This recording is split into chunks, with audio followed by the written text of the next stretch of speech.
अस्सलाम वालेकुम। ये आपका 8वीं क्लास का उर्दू का वर्कशीट है जो आपको करना है।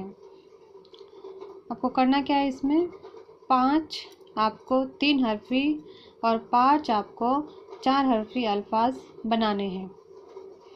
3 हरफी और 4 हरफी क्या होता है, इसको कहते हैं।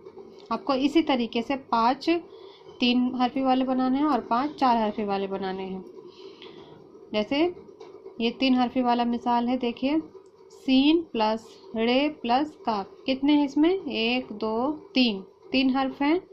3 हर्फ मिलके क्या बन गया, ये एक लफ्ज़ बन गया। इसको क्या पढ़ेंगे हम, सड़क। सीन रे काफ क्या हो जाएगा, सड़क। इसी तरह ये क्या है, 4 हरफी वाले हैं। 4 हरफी वाला लफ्ज़ है ये, 1 2 3 4 मिलके बन गया एक ये लफ्ज़। चे अलिफ नून दाल, क्या पढ़ेंगे इसको हम मिलाकर, चांद। इसी तरह आपको 5 इसके और 5 इसके बनाने हैं।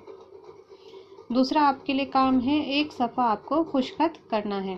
खुशखत किसको कहते हैं, खुशखत कहते हैं अच्छी राइटिंग में, साफ़ सुथरी राइटिंग में आपको एक पेज राइटिंग करनी है।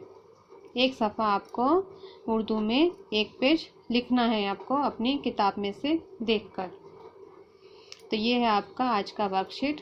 इसको आप कीजिए और जब ये काम हो जाए आपका पूरा, तो इसकी फ़ोटो खींच के आप अपने 8वीं क्लास के व्हाट्सएप ग्रुप पे सेंड कर दीजिए। मैं वहीं से आपके काम चेक कर लूँगी। ठीक है, समझ में आ गया आप सबको। चलिए काम कीजिए, शुक्रिया।